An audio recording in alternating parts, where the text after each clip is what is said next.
Book cover reveal in 3, 2, 1.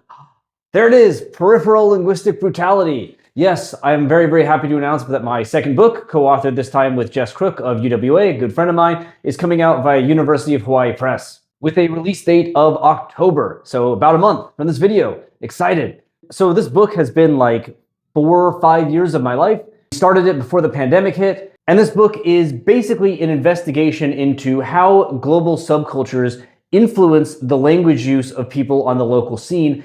And to understand this, what we look at is how metal subcultures throughout the Asia Pacific, specifically including Australia, Japan, Indonesia, and Taiwan, produce an affect or a vibe known as brutality or just metalness through the use of language. So looking at not only how language is imported, so words or phrases that are considered metal in the Western scene kind of being imported into the Asia Pacific, but also how people in these local areas decide what elements of their own language are metal, or by extension, what elements of their own language fit within or are part of the language use of that specific global subculture. Like, how does a Japanese person decide what type of Japanese is metal? How does a Taiwanese person do the same, etc.? Is this matching what people are doing with English? Is it even influenced by what people are doing with English? And what do these implications have for our understanding of what languages are, how they're influenced, how people communicate, and how people find identity in local manifestations of subcultures which at least posit themselves as part of a global kind of whole that exceeds any kind of boundaries. This project started with an interview of the Japanese band Gotsutotsu and the Taiwanese band Chthonic that me and Jess did for a paper that was years ago, but we got into the journal, we got good reviews of it, we thought, hey, this project has legs, and we expanded it to interview multiple bands throughout all these different areas, looking at these kind of questions of why do you make the language choices you make to create, metalness in your lyrics, and how does that negotiate with the creation of metalness in English in the West that was established before all this happened. We use Australia as our starting point because the Australian artists are using English just in their day-to-day, they speak a different variety. So we're mainly looking at a geographic distance here, right? Along with a dialectic one, seeing what being an Australian band and using an Australian variety of English does for how these bands approach the concept of creating metalness through lyrics. And we found interesting findings such as the avoidance of Australian terms because Australianism isn't seen as metal, but also kind of inter-scene or even international conflicts, such as Australians who swear in their day-to-day quite regularly, avoiding swearing in their lyrics because they felt that lyrics with a lot of swearing in it are more kind of American metal, and they sort of identified more with the European scene.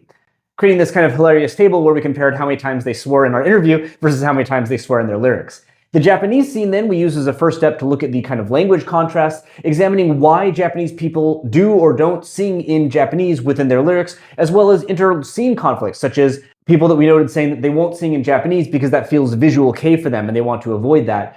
Or other people who say that they're singing in Japanese, but not to protest the global scene, but rather to protest local opinions that Japanese is not metal, as well as interesting discussions of whether or not Japanese metal lyrics should be in keigo, polite form, or in casual form, and whether or not it's appropriate to swear in metal, what it means to be a female metal musician and make lyrics that are potentially vulgar or offensive. We move then to Taiwan to look at a different case wherein you have multiple languages all within Taiwan that are being used, but also a very key factor of a band that has had international success, and again that's Chthonic, looking at what the influence of a local act performing in the local language being successful on the international scale has to do for the creation of a subculture in these areas. Showcasing that in contrast to Japan, where Japanese lyrics were for quite a long time looked down upon, the Taiwanese scene has always kind of embraced local languages, and that is due to the influence and the success of Chthonic, and giving kind of a case study of how the hegemony or the link to authenticness that we find in English can be resisted or at least transformed in a more local area.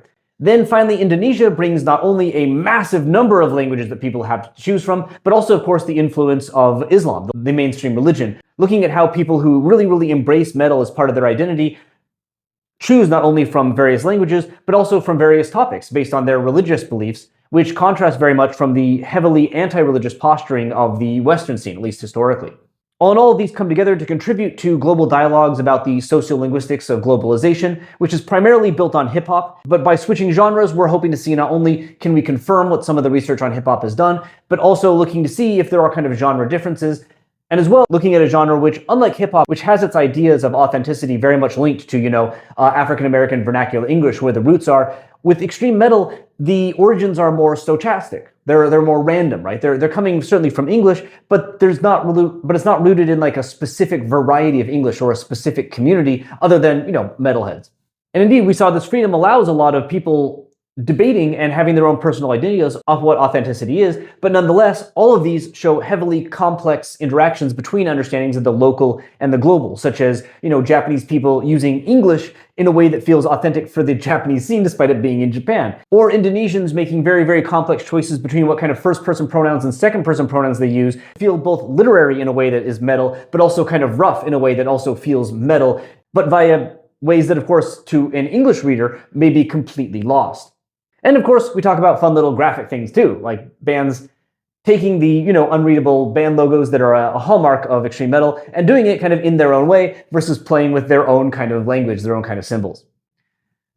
So we're extremely proud of this. We hope it's a really, really enjoyable and accessible. Indeed, our reviewer said it was pretty easy to read. So yes, there is some theory in there. This is an academic book, but I hope that you'll find it very, very enjoyable to read overall. And yeah, we really hope that you enjoy it. I'll make another video when it comes out, but I just want to announce that it is available to look at. It's coming out. We can announce it, and I'm super excited to have it in your hands. I hope you enjoy it when it comes out. And thanks to all of you on all these channels for supporting what I do and taking an interest in my research. It's been super cool to take a personal interest of mine and turn it into kind of the sociolinguistic investigation, and I really can't wait for you all to have a chance to read it.